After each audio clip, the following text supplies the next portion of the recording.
Сіз бір мұсылманға дуа қылсаңызшы, бір туғаныңызға, танышыңызға, досыңызға, ал жаныңызда емес та, жаныңызда жоқ. Ушуну гайып деп коет. Захрил гайып артынан өзү жоқ. Ошого дуа кылсаңыз, Алла Таала бир периштени дайындап коет экен. Дайындалган периште сизге дуа кылат экен. Сиз ага дуа кылып атасыз. Дайындалган периште кимге дуа кылып атат?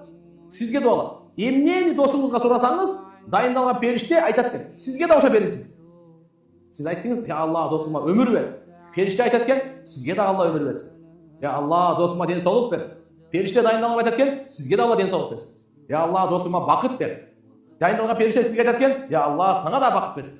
Эмнени сураңыз? Гайыпта. Ал досуңуз болобу, атаңыз болобу, апаңыз болобу, аялыңыз болобу, балаңыз болобу, ким гана болбосун, гайыптагы жаныңызда жокпу? Всё. Ошого сураганыңыз сизге бул периште дуа кылат. Сизге да. Сиздики дуаңыз кабыл болобу, болбойбу мен билбейм, бирок периштеники точно кабыл. Иншалла биздин да дуабыз кабыл болот деп үмүттөбүз. Бул сөздү эмне үчүн айтып атам? Сиз бирөө өзүңүз эмнени жакшы көрсөңүзчү, ошону башка бирөөгө айтыңыз. Мына жактан аласыз сиз. Сиздики бекер эмес. Я, периштеникин алып коесуз да.